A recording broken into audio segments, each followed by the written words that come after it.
Hello everyone, welcome to study with Tisha. तो हमारा जो टीओसी की प्लेलिस्ट चल रही है उसमें हमने चैप्टर 1, 2 और 3 देख लिया। ये अभी 6 चैप्टर कंटिन्यू कर रहे हैं। तो उसमें हमने देखा था कि प्रिमिटिव रिकर्सिव फंक्शन में 3 मेथड होती है। उसमें हमने कंपोजिशन देख लिया था। अभी आज हम प्रिमिटिव रिकर्जन देखेंगे, ठीक है।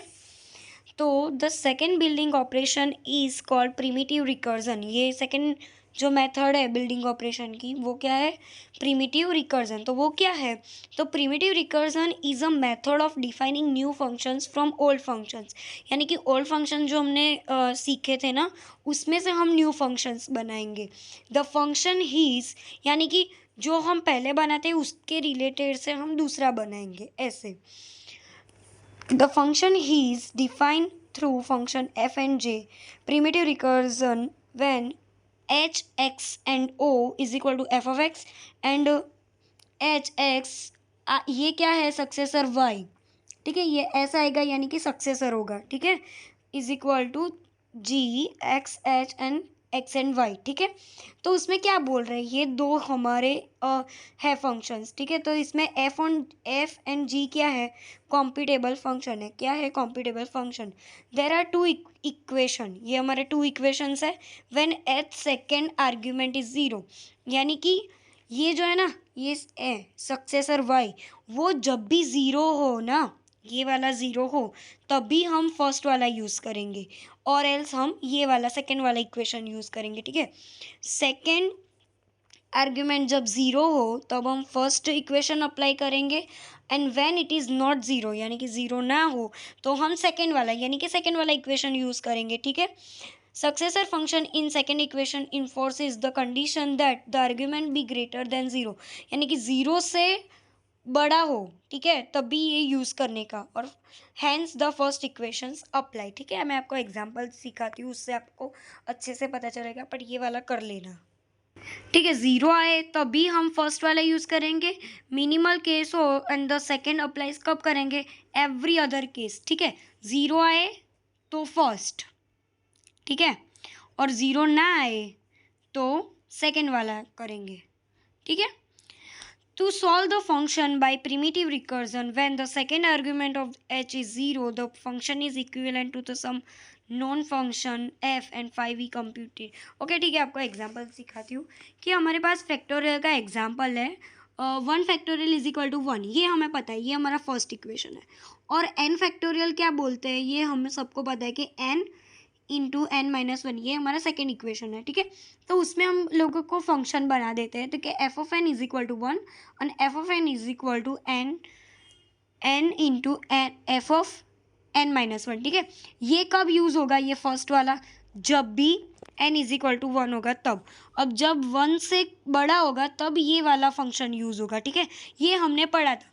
तो अभी ये बात आपको समझ में आ रही है थोड़ी थोड़ी, कि मैंने बोला था कि जब भी सेकेंड वाला 1 हो, ठीक है, तो हम सेकेंड वाला नहीं यूज़ करेंगे, फर्स्ट वाला यूज़ करेंगे। बाकी सब में हम सेकेंड वाला यूज़ करेंगे, लाइक दिस, कि देखो इधर n इज इक्वल टू 5 है, तो 5 क्या है? 1 से बड़ा है, तो हम ये वाला यूज़ करेंगे। लाइक n की जगह हम 5 लिखेंगे, फिर 5 इंटू एफ n-1, यानी कि 5-1 यानी कि 4, ऐसे आता है n इज इक्वल टू 5, यानी कि 1 से बड़ा हो तो हम ये वाला फंक्शन यूज़ करेंगे, बट बल्कि 1 हो तो फर्स्ट वाला यूज़ करेंगे, लाइक दिस, कि एफ ऑफ 1 हो, ठीक है, तो इज इक्वल टू 1 ही आएगा, ये तो हमें पता ही है, ठीक है। तो जब भी हम एफ ऑफ 2 के बारे में, इधर देखो ये एफ ऑफ 1 आया, तो एफ ऑफ 1 के बारे में यूज़ करना हो तो हम ये वाला करेंगे। तो F of 1 is equal to क्या था? हमारा 1 था, तो इधर 1 लिख दिया इन्होंने, ठीक है। तो ऐसे ही हमारा फैक्टोरियल वाला चलता है, ठीक है। अभी हम थर्ड वाला देखेंगे, minimisation.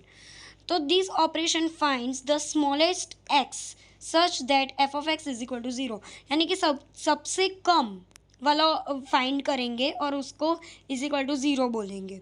This is used when F of X is already known to be, क्योंकि जब भी हमें एफ ऑफ एक्स पता होगा तभी तो हम बोल पाएंगे ना कि ये 0 है या नहीं है, ठीक है। It distinguishes between bounded and unbounded minimization. इसको तुम बाउंडेड और अनबाउंडेड मिनिमाइजेशन की तरह भी तुम लोग ऐसा डिफरेंस कर सकते हो। Like bounded minimization terminates within a defined limit, यानी कि बाउंडेड मिनिमाइजेशन होगा तो उसके पास कुछ लिमिट होगी, ठीक है, कि इसके बीच में ही आना चाहिए। वाइल अनबाउंडेड जो होगा वो कंटिन्यू रहेगा, उसको कोई ऐसा लिमिट की ज़रूरत नहीं पड़ेगी, ठीक है। तो ये होती है मिनिमाइजेशन। तो हमने ये तीनों चीज़ें देख ली, प्रिमिटिव रिकर्जन, रिकर्सिव फंक्शंस के 3 मेथड होती है, कंपोजिशन, प्रिमिटिव रिकर्जन और मिनिमाइजेशन, ठीक है। ये 3 चीज़ें देख ली। अभी हम आगे के बारे में देखते हैं, ठीक है। अभी हम देखते हैं क्लास ऑफ रिकर्सिव फंक्शंस। तो क्लास रिकर्सिव फंक्शन जो है उसके 3 क्लास बनते हैं, पार्शियल रिकर्सिव फंक्शंस, फिर जनरल और प्रिमिटिव, ठीक है। तो हम पहले देखते हैं ये कि पार्शियल रिकर्सिव फंक्शंस क्या है। तो a function falls into the category if it can be obtained by applying composition, primitive recursion and minimization as building operation। यानी कि ये वाले जो फंक्शंस है ना उसमें कैटेगरी होती है। तो उसमें कौन कौन सी कैटेगरी होती है, तो ये चीज़ें अप्लाई करनी होती है। लाइक कंपोजिशन आता है जो हमने पढ़ लिया, प्रिमिटिव रिकर्जन एंड मिनिमाइजेशन, ये 3 चीज़ें हो तो हम बोल सकते हैं कि हाँ ये जो है ना वो पार्शियल रिकर्सिव फंक्शन है, ठीक है। Partial recursive functions are these that are computable using combination of basic operation like, ये जो functions हम लोग कर रहे हैं तो वो कैसे यूज़ करते हैं, कॉम्बिनेशन करता है ये 3 चीज़ों का, कंपोजिशन, प्रिमिटिव रिकर्जेशन और मिनिमाइजेशन, ठीक है। ये 3 चीज़ों का कॉम्बिनेशन करके ये वाला फंक्शंस बनता है, ठीक है। This function may not terminate for These functions may not terminate for every input, hence the term partial। क्यों उसको partial बोला, क्योंकि वो जो भी फंक्शन आएगा उसके वो टर्मिनेट हो जाएगा ऐसा ज़रूरी नहीं है, कुछ टर्मिनेट ना भी हो यानी कि ख़त्म ना भी हो, ठीक है। तो उसके लिए हमने इधर पार्शियल रखा है कि पार्शियल रिकर्सिव फंक्शन है, ठीक है।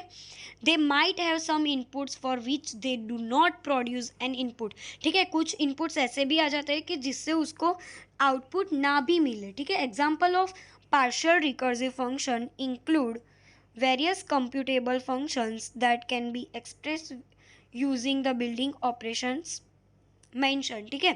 ये जो एग्जांपल हमने दिए हैं ना, कंपोजिशन, प्रिमिटिव, ये मिनिमाइजेशन, तो उसमें ऐसा भी हो सकता है कि हम इनपुट दे पर आउटपुट ना आए, ठीक है। तो उसको तुम पार्शियल रिकर्सिव फंक्शन बोल सकते हो, ठीक है।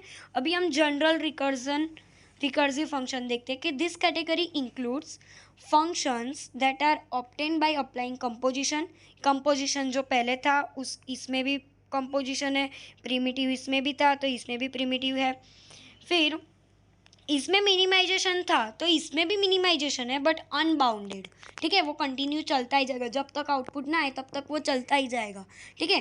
Unbounded minimization that happens to terminate, ठीक है। इसमें टर्मिनेट होगा ही, ये आप समझ लो, इसलिए तो अनबाउंडेड रखा है, ठीक है। General recursive functions are borderer class compared to partial recursive functions। they encompass functions that terminate for all inputs, यानी कि जो भी inputs आएंगे उसको वो terminate तो करेंगे ही, कुछ भी हो। These functions can be computed using a wider range of operation including unbounded minimization which allows them to handle broader set of computational programs, यानी कि बॉर्डर तक ले जाएंगे, एंड तक लेके जाएंगे। उसका एग्जांपल आपको याद रखना है एकरमैन्स फंक्शन, ठीक है। ये उसका जनरल रिकर्सिव फंक्शन का एग्जांपल है, ठीक है। ठीक है, थर्ड वन है primitive recursive functions classify as primitive recursive fall into this category. इसमें भी कैटेगरी है कि composition, primitive recursion and the unbounded minimization that does not terminate, ठीक है। इसमें तो कुछ टर्मिनेट होगा ही नहीं, ठीक है। इसमें प्रिमिटिव रिकर्जन यूज़ कर रहे हैं, इसलिए primitive recursive functions are subset of general recursive functions. They are computable using a limited set of operation. इसमें लिमिटेड सेट ऑफ ऑपरेशन होते हैं and do not involve unbounded minimization that terminates, ठीक है। उसमें अनबाउंडेड मिनिमाइजेशन जो होता है ना उसको वो इन्वॉल्व ही नहीं करते, जिससे वो टर्मिनेट ही ना हो। The set of general recursive functions is equivalent to the set of Turing computable functions, indicating that primitive recursive functions can compute the same set of problems as Turing machine। जैसा कि हमने Turing machine में क्या होता था कि limited set of ऑपरेशनों से वो कभी टर्मिनेट ही नहीं होते, वही प्रॉब्लम इसमें है। An example provided a Ackermann's function which is well known example of computable function that is not primitive recursion. ठीक है, ये जो है वो नॉट प्रिमिटिव रिकर्सिव नहीं है। ठीक है, क्योंकि अकरमेंस तो क्या था, जनरलाइजेशन था ना, जनरल रिकर्सिव फंक्शन था। ठीक है, तो इसमें आपको क्या याद रखना है सिंपली कि आपको ये चीज़ ध्यान में रखनी है कि class of recursive function 3 type के होते हैं, पार्शियल, जनरल और प्रिमिटिव। ठीक है, तो पार्शियल में क्या था, composition, primitive recursion and minimization. तो वो क्या था, पार्शियल था, यानी कि आउटपुट मिले या ना मिले डिपेंड ऑन इनपुट। ठीक है, जनरल में क्या था, कंपोजिशन, प्रिमिटिव रिकर्जन और अनबाउंडेड मिनिमाइजेशन था। ठीक है, तो उसमें टर्मिनेट होना तो कंपलसरी ही था।